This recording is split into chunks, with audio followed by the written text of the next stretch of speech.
ضربت علیہم الذلۃ، ماری گئی ان پہ ذلت. کن کی طرف اشارہ؟ یہود کی طرف اشارہ ہے. اینما ثقفوا، جہاں کہیں وہ پائے گئے. الا بحبل من اللہ، ہاں اللہ کی رسی کے ساتھ. اللہ کی رسی سے مراد کیا ہے؟ کہ مسلمان بن جائیں، اللہ کی رسی کو پکڑ لیں، اللہ کے دین کو قبول کر لیں. تو خواہ وہ یہودی ہی کیوں نہ ہو، وہ اس ذلت اور رسوائی سے بچ جائیں گے. یا دوسرا معنی اس کا یہ کہ وہ جزیہ دے کر مسلمان حکومت کی پناہ میں آ جائیں. بحبل من اللہ وحبل من الناس، لوگوں کے ساتھ تعلقات مضبوط کر لیں. حبل کہتے ہیں نا رسی کو، اور رسی باندھتی ہے دو چیزوں کو. تو اشارہ ہے کس چیز کی طرف؟ تعلق کی طرف. کس کے تعلق کی طرف؟ یہ حبل خواہ اللہ کے ساتھ ہو یا لوگوں کے، یعنی لوگوں سے تعلق مضبوط کر لیں یا اللہ سے تعلق مضبوط کر لیں. یعنی لوگوں کی پناہ جب ان کو حاصل ہو جائے، بڑی بڑی غیر مسلم طاقتوں کی پشت پناہی حاصل ہو جائے، تو وہ پھر دنیا میں اس ذلت سے نکل سکتے ہیں. اور اگر آج اسرائیل کا کچھ بھی رول ہے تو وہ تنہا کچھ نہیں ہے، اس کے پیچھے جو ہے وہ آپ سب کو پتا ہے. اور الناس میں مسلمان اور غیر مسلم سب شامل ہیں. کہ یہود جب کسی سے تعلق مضبوط کر لیں گے تو پھر وہ وقتی طور پر دنیا میں کچھ قوت حاصل کر لیں گے، ادروائز وہ دنیا میں ذلیل و خوار ہو کر ہی رہیں گے قیامت تک. وباءوا بغضب من اللہ، اور وہ اللہ کے غضب کے ساتھ پلٹے. یہ اللہ کے غضب کے ساتھ پلٹنا کیا ہے؟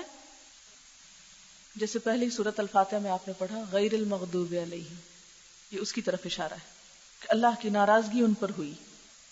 وضربت علیہم المسکنہ، اور ان پر محتاجی مسلط کر دی گئی. محتاجی ان پر مسلط کر دی گئی. اب یہ جو محتاجی ہے یہ مالی محتاجی بھی ہو سکتی ہے، اور ویسے بھی ضرورت مند ہونا اور دوسروں پر ڈیپینڈنٹ ہونا ہے. عموماً یہ تاثر ہے نا کہ دنیا میں یہودی بہت مالدار ہے، لیکن دنیا میں ان کے غریبوں کا تناسب بھی اتنا ہی زیادہ ہے جتنا ان کے مالداروں. جو ان کے غریب ہیں وہ انتہائی غریب ہے، اور اس کی بنیادی وجہ یہ کہ سود خور قوم ہے، جس کا نتیجہ ہے یہ ذالک بانہم. یہ سب کچھ ان پر کیوں مسلط ہوا؟ یہ ذلت، یہ مسکنت، یہ غضب، تین چیزیں ہیں نا، ذلت، غضب اور مسکنت. کیوں؟ بانہم کانوا یکفرون بآیات اللہ، اس لیے کہ وہ اللہ کی آیات کا انکار کرتے تھے. وَيَقْتُلُونَ الْأَنْبِيَاءَ بِغَيْرِ حَقٍّ، اور انبیاء کو ناحق قتل کرتے تھے. انبیاء کو ناحق قتل کرتے تھے.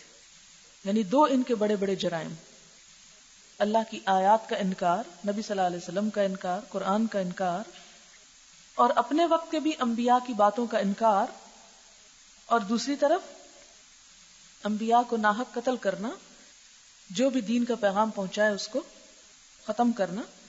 ذالک، یہ، بما، بوجہ اس کے جو، عصوا، انہوں نے نافرمانی کی، وکانوا یعتدون، اور وہ حد سے بڑھ جاتے تھے، یعنی نافرمانی کی حد کو جا پہنچتے. اچھا، جہاں تک ان کی ذلت و مسکنت کا تعلق ہے تو تھوڑا سا تاریخ کے حوالے سے بھی دیکھتے ہیں اس آیت کو، کہاں کہاں ان کی شامت آئی. تاریخ گواہ ہے کہ یہود کی سازشوں، اللہ کی نافرمانیوں اور انبیاء کے قتل کی وجہ سے اللہ کا غضب ان پر نازل ہوا، اور مختلف ادوار میں لوگوں کے ہاتھوں وہ در بدر ہوتے رہے. ان پر ذلت طاری ہوئی اور ان کو ختم کرنے کی کوششیں ہوئیں. 66 AD میں رومیوں نے یروشلم پر حملہ کیا اور ان کی عبادت گاہوں کو جلا کر ہزاروں کی تعداد میں یہودیوں کو غلام بنا کر دور دراز علاقوں میں ان کو بیچ ڈالا. 2nd سینچری میں، دوسری صدی میں، پھر یہود نے بغاوت کی اور ان کا قتل عام ہوا. اس بغاوت کی سزا کے طور پر اس کے بعد 132 میں 3 سال تک ان کی بغاوت کی وجہ سے یہودیوں کا داخلہ مکمل طور پر یروشلم میں بند کر دیا گیا اور یہودی مذہب پر عمل کرنا سرکاری جرم قرار دے دیا گیا. 3rd سینچری، تیسری اور چوتھی صدی میں روم کی عیسائی حکومت نے فلسطین کے یہودیوں پر سختی کی اور ان کی معاشی بدحالی اور عیسائی حکومت کے دباؤ کی وجہ سے ان کے علماء پر مزید سختی ہوئی. پھر آگے ہم دیکھتے ہیں 5th 6th سینچری میں حضور صلی اللہ علیہ وسلم نے ان کو مدینہ سے جلا وطن کیا، خیبر سے بھی نکالے گئے، اور بنو قریظہ کی عہد شکنی کی وجہ سے ان کے مردوں کو قتل کر دیا گیا، عورتوں اور بچوں کو غلام بنایا گیا۔ حضرت عمر نے اپنے عہد خلافت میں ان کو ان کی غلط حرکتوں کی وجہ سے جلا وطن کیا۔ 12th سینچری میں یعنی 12ویں صدی میں اسپین کے مسلمان حکمرانوں نے ان کو اختیار دیا کہ یا تو اسلام قبول کریں یا ملک چھوڑ دیں یا پھر قتل کے لیے تیار ہو جائیں۔ بہت سے یہود نے شمالی اسپین کے عیسائی حکمرانوں کے پاس پناہ لی بحبل من الناس۔ 1391 میں ہزاروں یہود کو عیسائیوں نے اسپین میں قتل کیا، یہ مسلمانوں نے، عیسائیوں نے، اور ہزاروں کو زبردستی عیسائی بنا لیا گیا۔ کچھ نے اپنی جان بچانے کے لیے خود عیسائیت قبول کر لی۔ ان نئے عیسائیوں کو میرینوز کہا جاتا ہے، جس کا اسپینش میں مطلب ہے سوائنز۔ ان پر شبہ تھا کہ خفیہ طور پر یہ یہودیت پر ہی قائم ہے، اس لیے ان کو بھی مارا گیا اور جلایا گیا، اور اسپینش انکویزیشن عمل میں آیا۔ جب مسلمان مکمل طور پر اسپین میں مغلوب ہو گئے اور اسپین مکمل طور پر عیسائیوں کے ہاتھ آ گیا تو یہودیوں کو اختیار دیا گیا کہ یا تو عیسائیت قبول کریں یا ملک سے نکل جائیں، یعنی پھر عیسائیوں کے ہاتھوں پٹے۔ 1492 میں زیادہ تر یہود اسپین سے نکل گئے۔ اسپین کی حکومت نے پرتگال کے اوپر دباؤ ڈالا اور 1498 میں یہ پرتگال سے بھی نکال دیے گئے۔ پھر اس کے بعد ہم دیکھتے ہیں کہ 1096 میں 1096 میں جب صلیبی جنگیں ہوئیں، کروسیڈز، تو جرمنی اور فرانس میں یہود کا قتل عام ہوا۔ 1347 to 51 میں یہود پر کنوؤں میں زہر ملانے کا الزام لگا۔ 1290 میں انگلستان سے نکالے گئے اور کئی مرتبہ ان پر فرانس نے داخلے کی پابندی لگائی۔ بالآخر 1394 میں مکمل طور پر فرانس سے نکال دیے گئے۔ کوئی قوم اتنی دربدر نہیں ہوئی جتنا یہ۔ 1917 میں روس میں کمیونسٹ انقلاب کے بعد ہزاروں کی تعداد میں یہود قتل کیے گئے۔ 1933 میں جرمنی میں ہٹلر کی حکومت نے ان کو نوکریوں سے برطرف کر دیا۔ تعلیمی اداروں اور اسکولوں میں داخلے پر پابندی عائد کر دی، ان کی جاگیریں ضبط کر لی گئیں، اور 6 ملین یہود قتل ہوئے، 6 ملین یہودی قتل ہوئے۔ ان کو گیس چیمبرز میں جمع کر کے گیس کے ذریعے مارا جاتا تھا، اتنے مارنے بھی تو بہت مشکل کام تھا۔ پھر ان کی لاشوں کو فرنس میں جلا دیا جاتا۔ اگرچہ اس اثناء میں جنگ عظیم جاری تھی، یعنی سیکنڈ ورلڈ وار، لیکن اتنی زیادہ تعداد میں یہود کو کیمپوں میں بذریعہ ٹرین پہنچایا جاتا، عموماً فوجیوں کے لیے ٹرین کا انتظام ممکن نہ ہوتا۔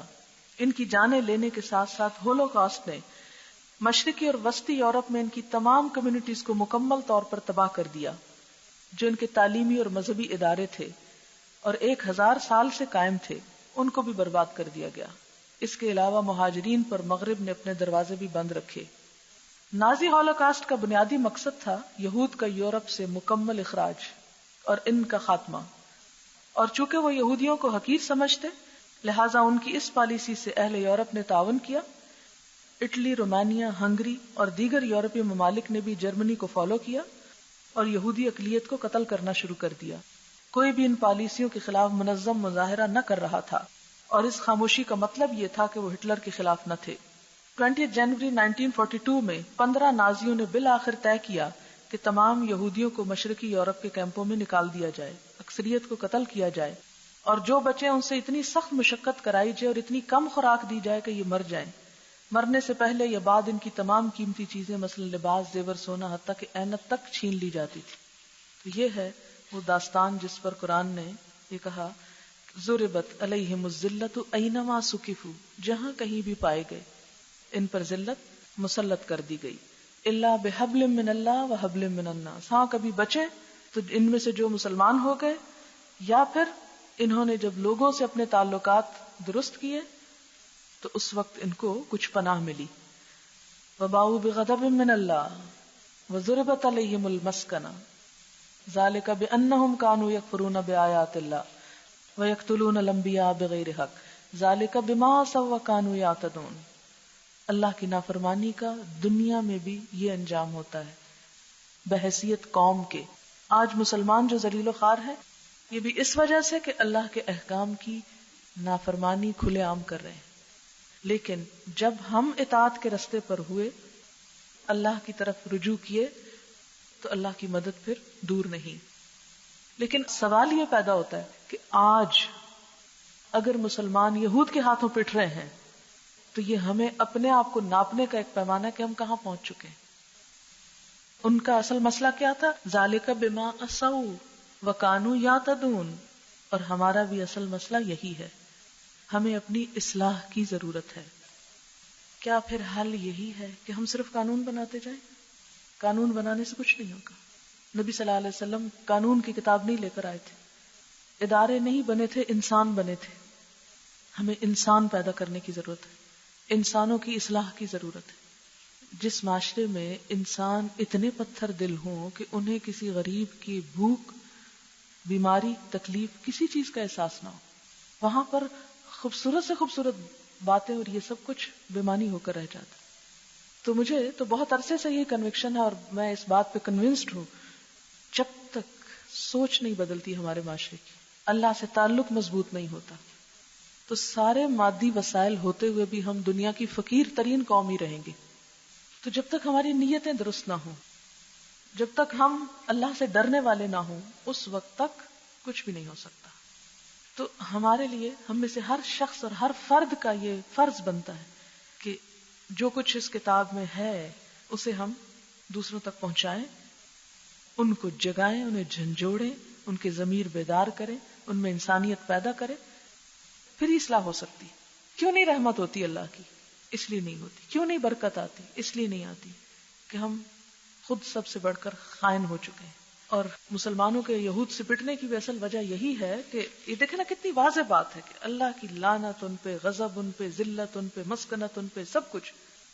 آپ دیکھیں کہ یہ جو تین لفظ ہیں، ذرا دیکھیں، ذلت، مسکنت اور غضب. کیا آج مسلمانوں کے ساتھ یہی نہیں ہو رہا؟ مسلمان ذلیل نہیں ہو رہے؟ مسلمان محتاج نہیں ہے؟ ہم لوگوں کے آگے ہاتھ نہیں پھیلائے ہوئے؟ مسکنت ہوتی ہے نا محتاجی. سب کچھ ہوتے ہوئے ہم محتاج ہیں. ہم کشکول لیے پھرتے ہیں، ہم غیروں سے مانگ رہے ہیں کہ ڈالو اس میں کچھ. قرضوں پہ قرضے لیے چلے جا رہے ہیں، ہر تھوڑے دن کے بعد فگر بڑھ جاتا ہے. اب اتنے ملین کا مقروض ہو گیا اور اب اتنے اور اتنے، وہ فگر آگے کو جا رہا ہے، نیچے کو نہیں آ رہا. آپ خود سوچیں کہ یہود کے لیے جو بات کہی گئی تھی، ذلت، غضب، مسکنت، آج ہم اس کے مصداق ہو چکے ہیں. سب کچھ ہوتے ہوئے محتاج اور سب کچھ ہوتے ہوئے، اللہ کی اس کتاب کے ہوتے ہوئے ہم ذلیل و خوار. ہماری کوئی سے نہیں دنیا میں. کیوں نہیں؟ جب تک ہم عمل نہیں بدلیں گے اس وقت تک کچھ بھی نہیں ہو سکتا. اللہ تعالیٰ نے صاف اعلان کر دیا، ذالک، یہ سب کچھ ان کے قسمت میں کیوں آیا؟ اللہ کو ان سے کوئی ضد نہیں تھی. انی فضلتکم علی العالمین، اللہ نے تو انہیں سارے دنیا پہ فضیلت دی تھی. کیوں آیا؟ بما عصوا، کیونکہ انہوں نے اللہ کی بات نہیں مانی. وکانوا یعتدون، اور نافرمانی بھی اتنی نہیں، حد سے ہی بڑھ جاتے تھے، جیسے آج ہم حد سے بڑے ہوئے. لیسوا سواء، وہ سب برابر نہیں ہیں. کتنے انصاف کی بات ہے. اتنا سب کچھ کہنے کے بعد بھی فرمایا سب ایک جیسے نہیں ہیں، ان میں اچھے لوگ بھی ہیں. اچھا، ہماری عادت کیا ہے؟ جب کسی کو اچھا کہیں گے تو اس میں ہر خوبی ہمیں نظر آئے گی، اس کی برائی نہیں نظر آئے گی. اور اگر کسی کو برا کہیں گے تو اس میں کوئی خوبی نظر نہیں آئے گی. اتنے انتہا پسند لوگ ہیں. اللہ تعالیٰ انتہا درجے کے انصاف پسند. ان میں کچھ اچھے لوگ. لیسوا سواء، یہ تجوید کے اعتبار سے آپ کو معلوم ہی ہوگا کہ یہاں سٹاپ کیسے کرتے ہیں. من اہل الکتاب، اہل کتاب میں سے، امتن، ایک گروہ ایسا ہے، قائمتن، جو قائم ہے.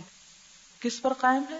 راستی پر، حق پر، انصاف پر، ایمان لانے والا ہے. یعنی جیسے ایک اور آیت میں آتا ہے سورۃ آل عمران 199 میں، وَإِنَّ مِنْ أَهْلِ الْكِتَابِ لَمَنْ يُؤْمِنُ بِاللَّهِ وَمَا أُنزِلَ إِلَيْكُمْ وَمَا أُنزِلَ إِلَيْهِمْ خَاشِعِينَ لِلَّهِ، کہ اہل کتاب میں سے کچھ ایسے بھی ہیں جو اللہ پر ایمان رکھتے ہیں اور جو تمہاری طرف نازل کیا گیا اس کو مانتے ہیں، اور جو اپنی ان کی طرف نازل کیا گیا اس کو بھی مانتے ہیں. خاشعین للہ، اللہ سے ڈرنے والے. اس آیت کی تفسیر ہے یہ آیت 199. اشارہ ہے کن کی طرف؟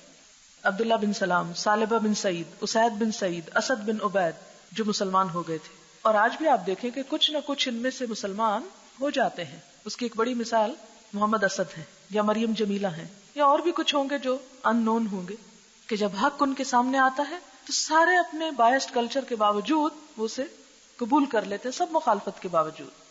یتلون آیات اللہ، وہ اللہ کی آیات پڑھتے ہیں، آناء اللیل، رات کی گھڑیوں میں، وہم یسجدون، اور وہ سجدے کرتے ہیں. یعنی رات کی نمازیں بھی پڑھتے ہیں. اتنے خاشعین للہ ہیں، اتنی ان کے دل میں اللہ کی محبت ہے کہ اپنی پیاری چیز نیند کو چھوڑ کے اٹھ کے اللہ کے حضور کھڑے ہو کر اللہ کی کتاب پڑھتے ہیں. تہجد کی طرف اشارہ ہے. پھر آپ دیکھیں کہ یہاں یہ نہیں کہا گیا کہ وہ سجدے میں پڑھتے ہیں، وہ سجدہ کرتے ہیں، یعنی آیات اللہ کی قیام ہی میں پڑھی جاتی ہیں. اس کے بارے میں صحیح مسلم کی ایک حدیث آپ کو سنا دوں. حضرت ابن عباس سے روایت ہے کہ نبی صلی اللہ علیہ وسلم نے فرمایا الا انی نہیت ان اقرأ القرآن راکعا او ساجدا، کہ دیکھو میں روکا گیا ہوں کہ میں قرآن کو رکوع اور سجدے میں پڑھوں. فاما الرکوع فعظموا فیہ الرب، رکوع میں رب کی تعظیم بیان کرو. تو ہم کیا پڑھتے ہیں؟ سبحان ربی العظیم. واما السجود، اور جہاں تک سجدے کا تعلق ہے، فاجتہدوا فی الدعاء، تو اس میں دعا میں خوب محنت کرو، کیونکہ اس میں دعا قبول کی جاتی ہے. یہ صحیح مسلم کی حدیث کے الفاظ ہیں. ایک اور حدیث میں آتے سجدے میں انسان سب سے زیادہ اللہ کے قریب ہوتا ہے، تو اس میں خوب دعا کیا کرو، دعائیں قبول ہوتی ہیں وہاں. لیکن اردو میں نہیں، عربی میں جو مسنون دعائیں ہیں. تو یہاں پر ایک ضمنی مسئلہ فقہی سامنے آیا تھا، تو وہ آپ سے بیان کیا گیا. اسی لیے ربنا آتنا فی الدنیا سجدے میں نہیں پڑھتے، نہ رکوع میں پڑھتے. رب جلنی کے بعد آپ پڑھ سکتے ہیں بیٹھ کے، یا کھڑے ہو کر آپ تلاوت کی شکل میں آپ کوئی بھی دعائیں جو ہیں ان کو پڑھ سکتے ہیں. یؤمنون باللہ، وہ اللہ کو مانتے ہیں. کون؟ یہ اہل کتاب میں سے اچھے اہل کتاب کی بات ہے. والیوم الآخر، اور آخرت کے دن کو. ویأمرون بالمعروف، نیکی کا حکم دیتے ہیں. وینہون عن المنکر، برائی سے روکتے ہیں. یعنی ان میں پھر وہ ساری صفات کس کی آ جاتی ہیں؟ امت مسلمہ کی حقیقی صفات. ویسارعون فی الخیرات، اور نیکی کے کاموں میں، بھلائیوں میں دوڑتے ہیں، بھاگتے ہیں، آگے جاتے ہیں. اور یہ حقیقت ہے نا کہ ان میں سے جو سوچ سمجھ کر مسلمان ہوتے ہیں پھر وہ ہم سے بھی زیادہ آگے چلے جاتے ہیں. یسارعون فی الخیرات وَأُولَئِكَ مِنَ الصَّالِحِينَ، ایسے سب لوگ خواہ یہودی بیک گراؤنڈ سے کیوں نہ ہو، اللہ ان کو صالحین میں شمار کرے گا. وَمَا يَفْعَلُوا مِنْ خَيْرٍ، اور جو نیکی وہ کریں گے، جو بھی اچھا کام وہ کریں گے، فَلَن يُكْفَرُوا، تو اس کی ناقدری نہیں کی جائے گی. یعنی اللہ تعالی کسی انسان سے اس کے کسی نام یا نسل یا رنگ یا زبان کی وجہ سے کوئی تعصب نہیں رکھتے. یہاں اس بات کی تعلیم مل رہی ہے کہ چونکہ فلاں یہودی پیدا ہوا تھا اس لیے اب وہ مسلمان بھی ہو تو اس کا اسلام قبول نہیں، یا وہ نماز پڑھے تو نماز نہیں قبول، یا نیکی کا کوئی کام قبول نہیں. جو نیکی کا کام ایسے لوگ کریں گے اپنے غلط طریقے کو چھوڑ کر اسلام کی طرف آ کر، اس کی ناقدری نہ ہوگی، اس کی قدر دانی کی جائے گی. واللہ علیم بالمتقین، اور اللہ خوب جانتا ہے متقی لوگوں کو، کس کے دل میں تقوی ہے. ان الذین کفروا، بے شک وہ لوگ جنہوں نے کفر کیا، لن تغنی عنہم اموالہم، ان کے مال ان کو ہرگز کام نہ آئیں گے، ان کو نہیں بچا سکیں گے. ولا اولادہم، اور نہ ان کی اولادیں، من اللہ، اللہ کے مقابلے میں، شیئا، کچھ بھی. یعنی کفر کے ساتھ مال اور اولاد کچھ کام نہیں آ سکتے، نہیں بچا سکتے. وَأُولَئِكَ أَصْحَابُ النَّارِ، یہ آگ والے ہیں، ہم فیہا خالدون، اس میں وہ ہمیشہ رہیں گے.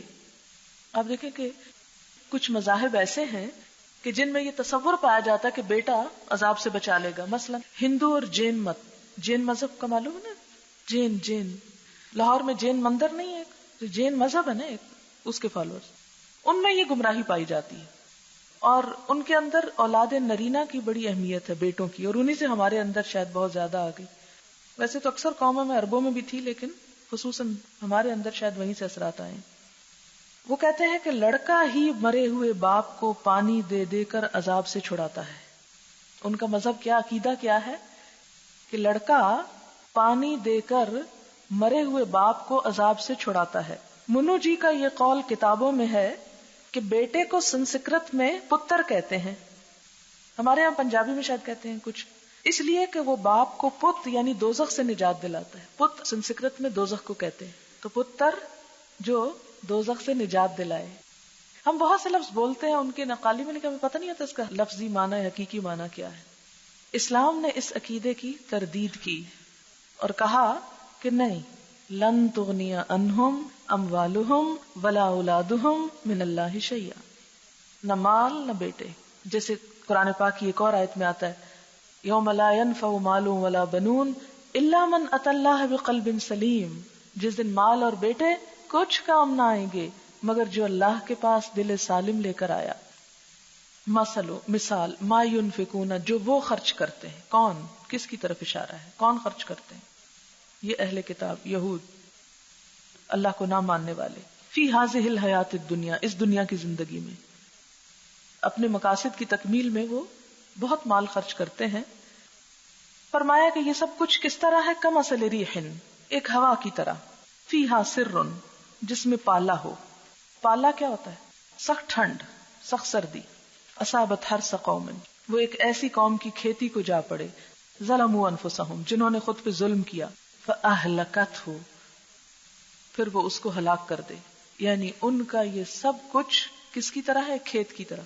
یعنی ایک شخص کھیت لگاتا ہے، خوب ہریالی ہے، وہ اپنا ثمرہ دینے والا ہے، پھل، یعنی کھیت کی کٹائی ہونے والی کہ یکا یک کیا ہوتا ہے؟ ایک شدید ہوا چلتی ہے جس میں کورا ہے یا ٹھنڈ ہے یا پالا ہے کہ وہ پکی ہوئی بنی بنائی فصل سب تباہ ہو کے رہ جاتی.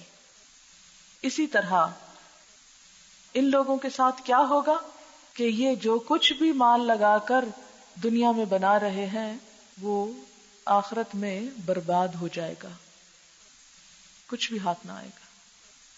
وما ظلمہم اللہ نے ان پر ظلم نہیں کیا، ولیکن لیکن انفسہم یظلمون وہ اپنے آپ پہ خود ظلم کرتے ہیں. آپ دیکھیں کہ اگرچہ بات اہل کتاب ہی کی ہو رہی ہے کہ وہ جو کچھ کر رہے ہیں اس کا فائدہ بس چند دن کا ہے دنیا میں، آخرت میں اس کا کچھ فائدہ نہیں. کیا ہوگا؟ وہاں سب بربادی ہو جائے گی، سب جل کے رہ جائے گا. ریح اور ریاح دونوں لفظ قرآن میں آتے ہیں. ریح کا لفظ عذاب کے لیے آتا ہے، عذاب والی ہوا، اور ریاح کا لفظ خوشخبری کے لیے. اچھا، اب ویسے تو یہ بات کس کے لیے ہے؟ ان کے کانٹیکسٹ میں ہو رہی، لیکن یہ ہمیں بھی سوچنی چاہیے کہ جو ہم نیکی کے کام دکھاوے کے لیے کرتے ہیں ان کی حقیقت کیا ہے کہ قیامت کے دن ان کا کچھ بھی اجر نہیں. دکھاوے کے لیے کیے ہوئے بڑے سے بڑے کام، خواہ ایک بہت بڑا کھیت ہی لگایا ہوا ہو، جل بھن کے رہ جائے گا، اس کا نتیجہ کچھ نہیں ہاتھ آئے گا، اس کا کچھ ثمرہ نہیں ملے گا. یہ اقبال کے بہت مناسب شعر کسی نے لکھ کر بھیجے.